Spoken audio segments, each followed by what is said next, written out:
신앙 고백 우리 하겠습니다. 나는 전능하신 아버지 하나님 천지의 창조주를 믿습니다. 나는 그의 유일하신 아들 우리 주 예수 그리스도를 믿습니다. 그는 성령으로 잉태되어 동정녀 마리아에게서 나시고 본디오 빌라도에게 고난을 받아 십자가에 못 박혀 죽으시고 장사된 지 사흘 만에 죽은 자 가운데서 다시 살아나셨으며 하늘에 오르시어 전능하신 아버지 하나님 우편에 앉아 계시다가 거기로부터 살아있는 자와 죽은 자를 심판하러 오십니다. 나는 성령을 믿으며 거룩한 공교회와 성도의 교제와 죄를 용서받는 것과 몸의 부활과 영생을 믿습니다. 아멘. 364장 그러시죠?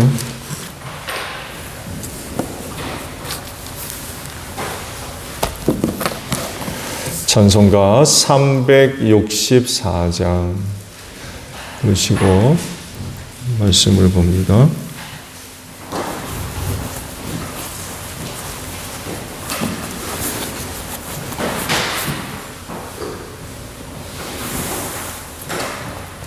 내 기도하는 그 시간 그때가 가장 즐겁다. 이 세상 근심 걱정에 얽매인 나를 부르사 내 진정서 원주 앞에 난 낯이 바로 하래요. 큰 불행당 예술 때 나 위로 받게 하시네. 내 기도하는 그 시간 내게는 가장 귀하다. 저 광야 같은 세상을 끝없이 방황하면서 위대한 길로 나갈 때 주께서 나를 이끌어 그 복 좌앞에 나아가 그는 내 받게 하시네. 내 기도하는 그 시간 그때가 가장 즐겁다. 이때껏 지은 그 죄로 내 마음 심히 아파도 참 마음으로 뉘우쳐 다 숨김없이 하려면 주 나를 위해 복주사세 은혜 부어주시네.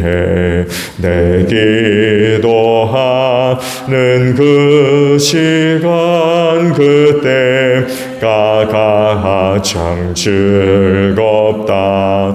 주 세상에서 일찍이 조요란한 곳 피하여 빈들에서 나 산에서 온 밤을 세워짐 내 사주의 소친이 기도로 큰 본을 보여 주셨네. 아멘. 창세기 32장 1절에서 12절까지 보겠습니다. 창세기 32장 1절에서 12절에요. 야곱이 길을 떠나서 가는데 하나님의 천사들이 야곱 앞에 나타났다. 야곱이 그들을 알아보고 이곳은 하나님의 진이구나 하면서 그곳 이름을 마하나임이라고 하였다. 야곱이 에돔벌 세일 땅에 사는 형 에서에게 자기보다 먼저 심부름꾼들을 보내면서 지시하였다. 너희는 나의 형님 에서에 가서 이렇게 전하여라. 주인의 종 야곱이 이렇게 아뢰옵니다. 저는 그동안 라반에게 몸부쳐 살며 최근까지도 거기에 머물러 있었습니다. 저에게는 소와 나귀, 양떼와 염소떼, 남종과 여종이 있습니다. 형님께 이렇게 소식을 전하여 드립니다. 형님께서 저를 너그럽게 보아주십시오. 심부름꾼들이 에서에게 갔다가 야곱에게 돌아와서 말하였다. 주인 어른의 형님인 에서 어른께 다녀왔습니다. 그분은 지금 부하 400명을 거느리고 주인 어른을 치려고 이리로 오고 있습니다. 야곱은 너무나 두렵고 걱정이 되어서 자기 일행과 양떼와 소떼와 낙타떼를 두 패로 나누었다. 에서가 와서 한 패를 치면 나머지 한 패라도 피하게 하겠다는 속셈이었다.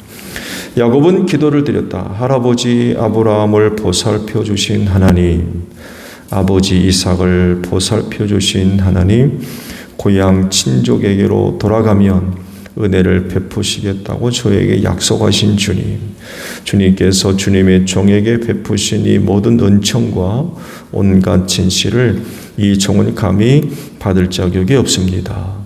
제가 이 요단강을 건널 때에 가진 것이라고는 지팡이 하나뿐이었습니다만 이제 저는 이처럼 두 무리나 이루었습니다.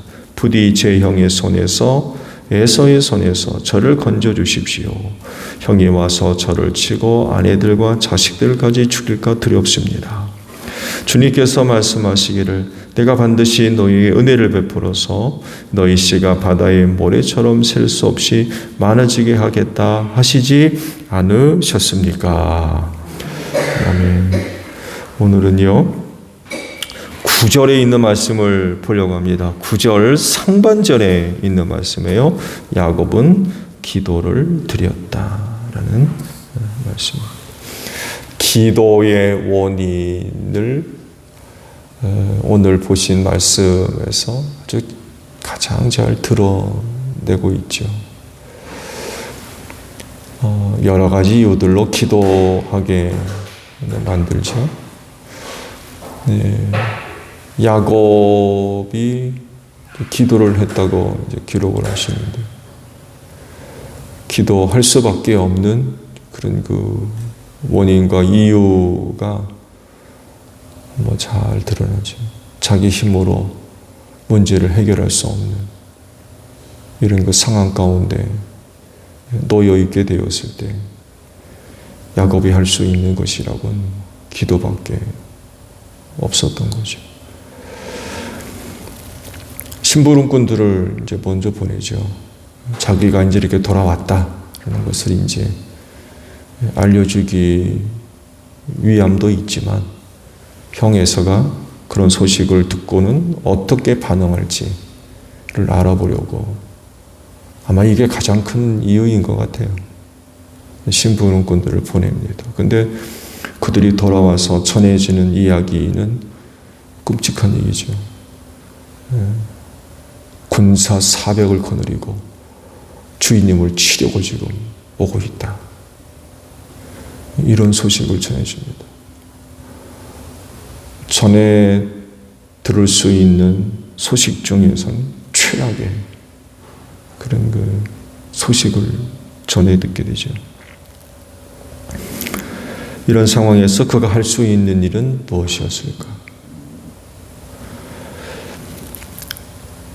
기도를 야곱이 하나님께 드렸다고 그러죠. 자신의 부족함을 고백하며 하나님의 그 약속을 상기시키죠. 하나님의 구원을 이제 구하고 있습니다. 전에 베델에서 만난 하나님, 그때 하나님께서 자기에게 하셨던 그 말씀을 근거로 해서 이때 이루지 않으셨습니까? 그러니까 나를 좀 구원해 달라고 하나님께 이제 기도를 드리고 있습니다. 그런 약속이 있기 때문에 그건 반드시 그렇게 되죠. 오늘 우리는 모든 성취 과정을 다 보고 알고 있기 때문에 편안한 마음으로 말씀은 보지만 당시 야곱은 그렇겠습니까? 전혀 모르죠. 앞으로 일이 어떻게 진행될지 사실은 야곱은 전혀 알 수가 없죠. 그렇다 보니까 긴장감은 극도로 높아졌을 겁니다. 군수 400을 데리고 자기를 치러 온다는 소식을 들었으니 아마 굉장히 큰 부담과 어려움을 느끼지 않을 수가 없었을 겁니다. 야곱은 이제 그런 불안감과 두려움에 휩싸여 있었지만 하나님께서 그렇게 약속을 해주셨다 그러면 그건 반드시 그렇게 되죠.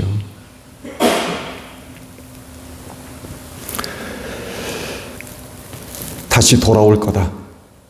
돌아오게 하겠다. 어딜 가나 너와 함께하고. 사실 어쩌면은 야곱이 그 온전한 신앙의 소유자였다고 한다면 에서에게 그 심부름꾼들을 보내기 전에 하나님의 천사들을 만났다고 그러잖아요. 그래서 마하나임, 그곳을 마하나임이라고 이름을 지었다고 하지 않습니까? 유독 특별하게 기록한 부분이 있죠. 알아봤다라고 했습니다. 이게 말씀을 보게 되면 2절을 보게 되면 야곱이 그들을 알아보고라고 그랬어요.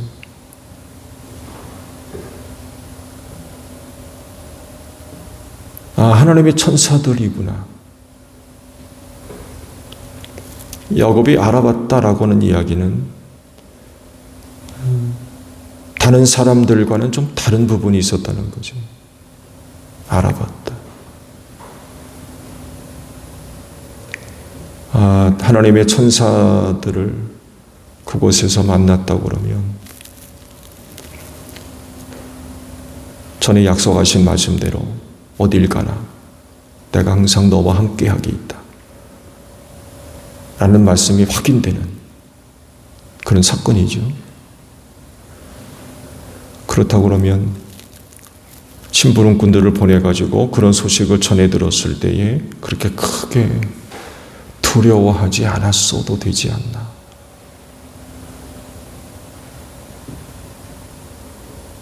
하나님께서 천사들을 그렇게 보내셨다고 그러면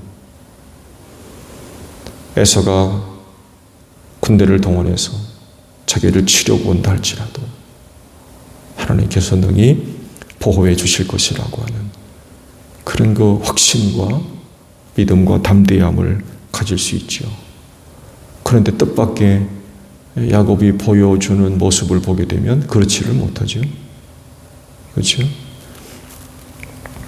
이게 사람의 모습인 것 같아요.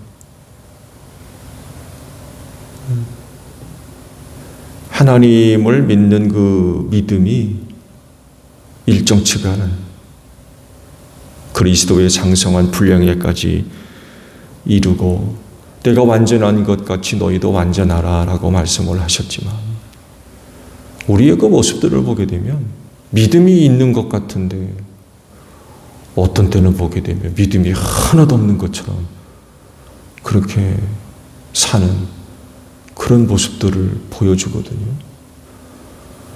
무슨 일인데로 야곱이 지금 그러잖아요. 천사들을 알아본 사람이 형 에서가 군대 400 데리고 치러 온다는 말에 놀래가지고 쩔쩔매는 그런 것들도 보여주거든요. 그런 경험이 있다 그러면 담대해야 되는데 그런 하나님으로 인하여서 용기를 갖고 또 미래에 대한 희망을 갖고 대처해 나가는 그런 그 모습이 있어야 되는데 쩔쩔매거든요. 네, 여하간에 당시 그 상황에 대해서 야곱은 정말 어쩔 줄 몰라 하는 그런 그 모습들을 보여줍니다. 그런 그 상황 속에 야곱이 보여주는 그 모습들과 반응을 보게 되면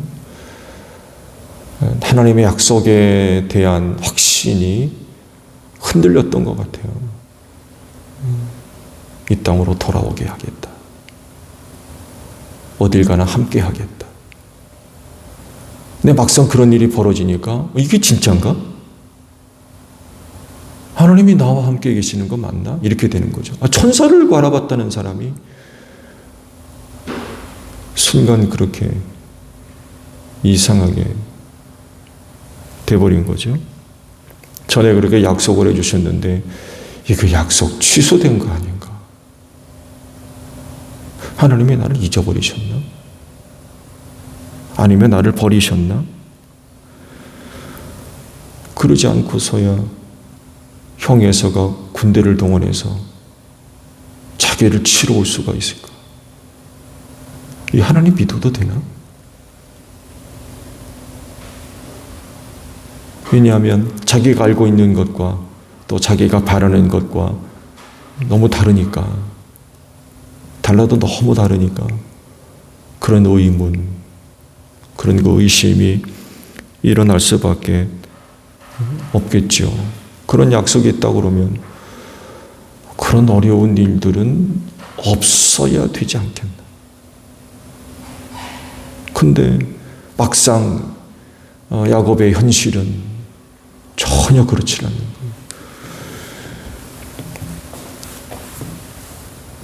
400여 명의 부하들을 이끌고 온다고 그러니까 이건 형소나기에서 혹은 그 위협에서 벗어날 길이 없는 거죠.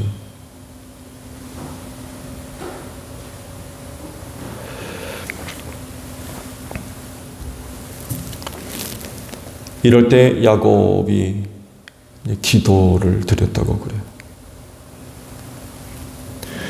근데요, 그 기도의 내용 중에 놀라운 것 하나를 발견하게 됩니다. 하나님께서 베푸신 그런 그 은혜를 나는 받을 자격이 없습니다. 이런 고백을 해요.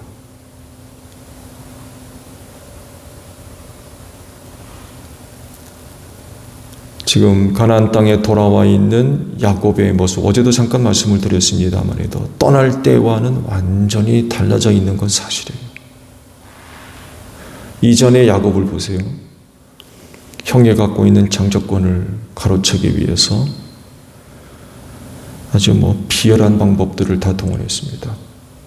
배고파하는 형에게 팥죽 한 그릇 주면서 장자권을 달라고.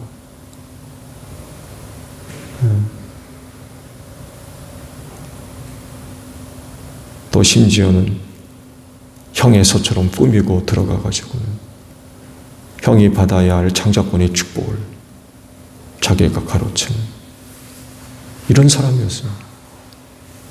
어떻게든 자기 것으로 만들려고 하는.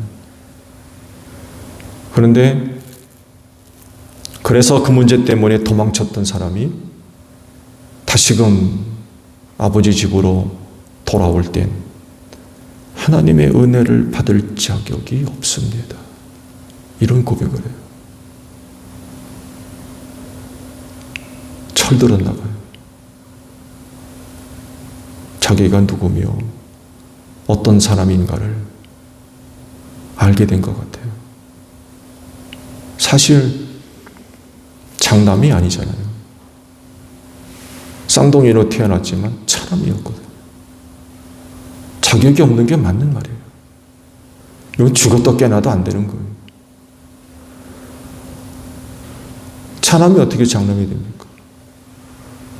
이건 형 에서가 죽지 않는 이상은 이건 죽었다 깨나도 안 되는, 해결할 수 없는 그런 그 문제거든요. 근데 이거를 깨려고 그렇게 비열한 방법을 동원해서 그렇게 살았던 사람이었어요. 근데 그 위기 가운데 봉착하게 되었을 때 기도하면서 하나님께 간구하는 내용이 나는 그럴 자격이 없는 사람입니다. 이런 얘기를 해요. 그간 여러 사건을 통하여서 하나님을 경험하면서 자기가 누군지 비로소 이제 알게 됐던 것 같아요. 그런데도 불구하고 그런 그 은혜를 받았다라고 하는 건 정말 하나님께서 나에게 큰 은혜를 베풀어 주시고 또 사랑해 주셨다는 것을 알게 됐다는 얘기도 되지요. 받을 자격이 없는데 그런 은혜를 받았다는 건 정말 하나님이 나를 사랑하시고 선택하셨으며 은혜 주신 게 맞다는 것을 알게 됐다는 거죠. 말씀드린 대로 에서 문제로 인하여서 도망치듯 아버지 집을 떠났을 때의 그 모습과 그리고 이제 돌아왔을 때의 모습이 많이 달라요. 많이 다릅니다. 여러분 기도합시다. 기도하셔야 됩니다. 왜냐하면 다들 경험하시듯이 그렇게 내 마음대로 되어지는 일들이 없기 때문에 그래요. 내가 원하는 대로, 내가 바라는 대로 되어지는 것이 세상 일입니까? 전혀 그렇지 않습니다. 그래서 기도할 수밖에 없어요. 그 무슨 기도냐? 지금 야곱이 하나님 앞에 나아가서 그 위기 가운데 기도하는 그 내용들을 보세요. 그거 자기가 원하고 자기가 바라는 게 아닙니다. 뭐예요? 하나님이 약속하셨던 거였어요. 그걸 갖고 지금 기도하고 있는 거예요.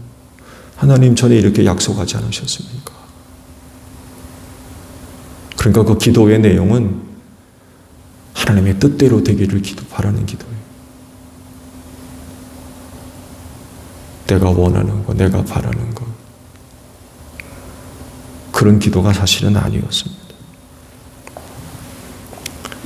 그럴 때 희망이 생기고 담대함과 용기가 생기게 되는 줄로 믿습니다.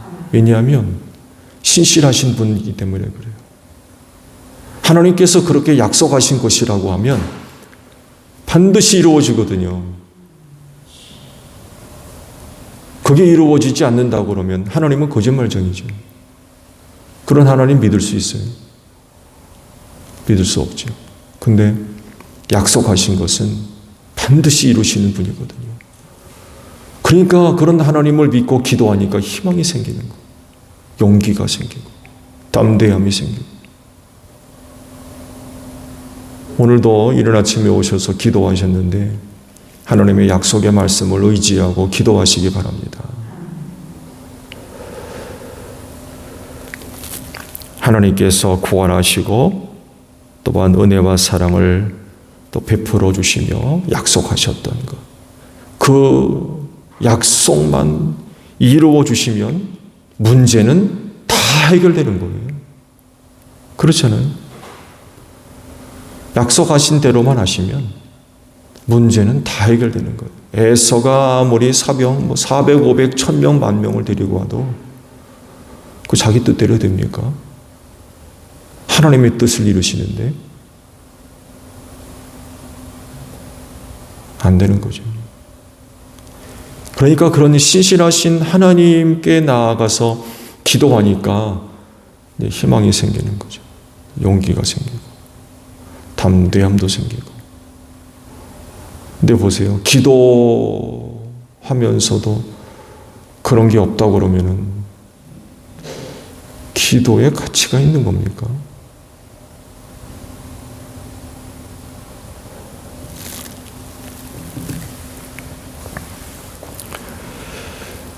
오늘도 이른 아침에 이렇게 오셔서 기도 이제 하고 계시는데 모든 염려와 근심과 걱정과 불안들이 다 사라지기를 바랍니다. 신실하신 하나님 때문에 그래요. 그래서 오늘도 이른 아침 기도하는 가운데 용기를 얻고 힘을 얻어서 여러분을 위협하는 위기 가운데 빠뜨리는 그 어떤 것에 굴복하지 마시고 더욱더 믿음의 반석 위에 든든히 서는 여러분들이 되시기를 바랍니다. 하나님께서 반드시 여러분의 구원을 위해서 오늘도 역사하실 줄로 믿습니다. 장종효 선생님 붙잡아 주시고 또 시험과 환난이 다 지나기까지 여러분들을 하나님의 품속에 품어주시고 또한 여러분의 영혼은 하나님의 생명싸개 속에 보호해 주시는 그런 그 은혜가 틀림없이 있을 줄로 믿습니다. 오늘도 불안한 마음으로 오셨다고 그러면 기도함으로 말미암아 돌아갈 땐 기쁨을 얻고 돌아가는 여러분들이 되시기를 바랍니다. 주기도문 합니다. 하늘에 계신 우리 아버지, 아버지의 이름을 거룩하게 하시며 아버지의 나라가 오게 하시며 아버지의 뜻이 하늘에서와 같이 땅에서도 이루어지게 하소서. 오늘 우리에게 일용할 양식을 주시고 우리가 우리에게 잘못한 사람을 용서하여 준 것 같이 우리 죄를 용서하여 주시고 우리를 시험에 빠지지 않게 하시고 악에서 구하소서. 나라와 권능과 영광이 영원히 아버지의 것입니다. 아멘. 기도하겠습니다.